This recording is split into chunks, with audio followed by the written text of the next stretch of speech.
फलक से जमी जड़ के परी आ गई है।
पापा से क्या कहती है, मैं तेरी बाहों के झूले में पली बाबुल जा रही हूँ छोड़ के तेरी गली बाबुल।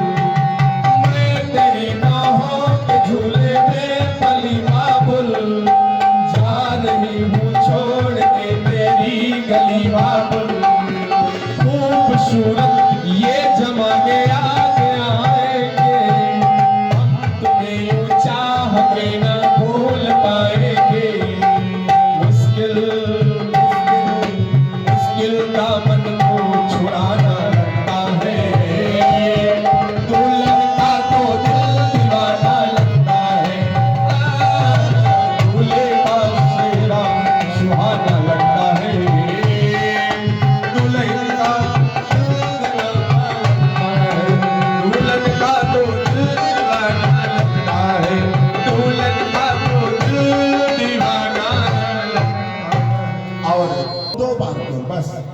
शुभ हो जाए उसके बाद में आरती। लालान तानी को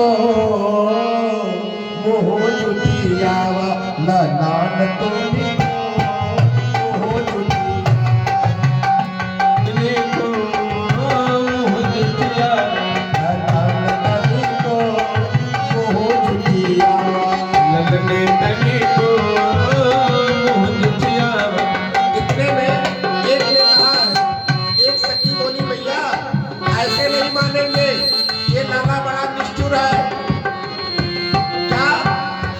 मैया सिखौली की बेटा लगैया, मैया सिखौली की बेटा लगैया, कोई कह तेनो तू बत खैया, तू बत लैया। बोले इनकी माँ ने सिखा दिया होगा, कोई कितना कहे लेकिन ससुराल में खाना नहीं, क्या इनकी माँ ने सिखाया होगा। मैया सिखौली की बेटा लगैया, मैया सिखौली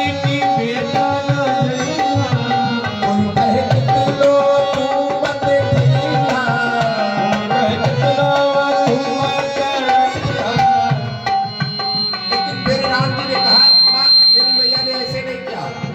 अवध में मैया निज हाथे खिलावे, अवध में मैया निज हाथे खिलावे, यहाँ तो हमके सब गरियावे, यहाँ तो हमके सब गरियावे। सभी सखियों ने गाली देना शुरू किया है कि अवध में जब मैं था तो मेरी मैया मुझे हाथे खिला रही थी, लेकिन यहाँ सब मुझे गाली देते हैं, गाली हुआ है।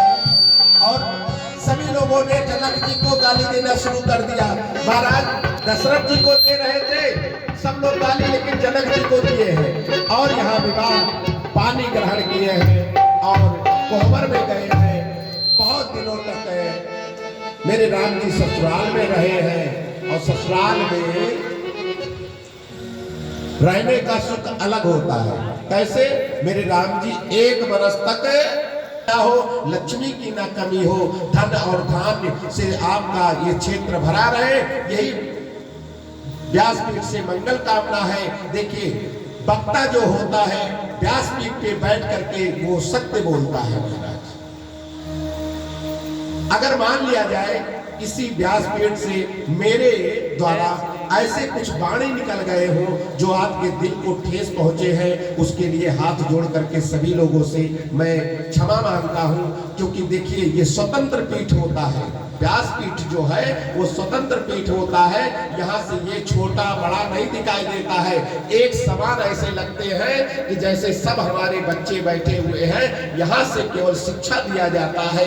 इस व्यासपीठ की जो गरिमा होता है, अगर मुख से वाणी से मान लिया जाए आपने कुछ ऐसे मेरे अंदर अवगुण नहीं देखे होंगे तो अपना बच्चा समझ करके मुझे क्षमा कर देंगे। हमारे कलाकार के द्वारा अगर आपके दिलों में कोई ठेस पहुंचा होगा, आपको कष्ट हुआ होगा, तो आप भी पथिक हो, हम भी पथिक हैं, फिर किसी मोड़ पे मुलाकात होगी। इस अगर हमारे कलाकारों के द्वारा आपको कोई कष्ट पहुंचा हो तो उसके लिए क्षमा चाहता हूं। और कल देखा जाए,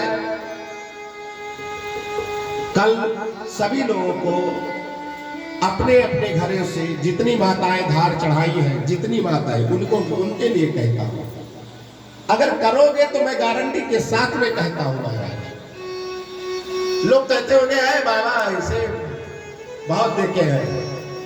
सच बताऊं, आप मेरे विषय में इस क्षेत्र में कहीं भी चले जाओ और विनयानंद जी के नाम से पूछ लीजिए मुझे, जहां जाता हूं, यही नहीं आपके गांव में नहीं, कहीं भी अगर मुझे काली मां का दरबार मिलता है ना, उनकी सानिध्य अगर मिलता है तो मैं काली मां का धार जरूर चढ़ाता हूं। क्यों? क्योंकि महाविद्या मेरे लिए बहुत है और महाविद्या का मैं पाठ करता हूं। महाविद्या से बढ़ करके मैं किसी देवी देवता को नहीं मानता। मेरे इष्ट तो ठाकुर जी है जो सबके दुलारे हैं महाराज, लेकिन जो मेरी माँ है वो काली माँ है। काली माँ को अपना माँ मान करके, और काली माँ को अगर आप अपना ये तन से, मन से, वचन से अगर एक बार मान करके देखेंगे तो आपके जीवन में कभी दुख होगा ही नहीं, ये गारंटी है महाराज। और ये आरती आप लोगों को इसलिए बनवाया हुआ, कहना नहीं चाहिए लेकिन मैं कह दे रहा हूं, मैं सुना हूं बाबा ऐसे सब लोग करते हैं। इस आरती के थाल से आपके घर में जो विकारित ऊर्जा है वो बाहर निकल जाएगी। जो विकारित ऊर्जा है, बाहरी जो हवा आती जाती रहती है उससे बाहर निकल जाएगी, उसके तेज से। क्यों?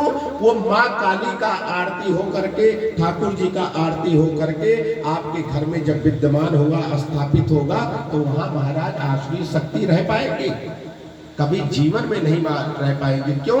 आरती साधारण अग्नि को ऐसे हम लोग वार करके ले लेते हैं तो हमारे आधे दुख यूं ही दूर हो जाते हैं। और जहां काली जी का साक्षात आरती होकर के जब आपके घर में विद्यमान होगा तो वो क्यों? क्योंकि ये जब जा करके वहां स्थापना करेंगे, जो आपके देवी देवता जहां है वहां ले जा करके आपको रख देना है। सभी लोग अपने अपने आरती के थाल को जला लीजिए, सभी लोग। और सभी लोग अगर सकिस्त हो तो सामने आ जाइए, सकिस्त हो तो सभी लोग सामने आ जाइए, सभी माताएं सामने बिल्कुल आ जाए ऐसे। पहले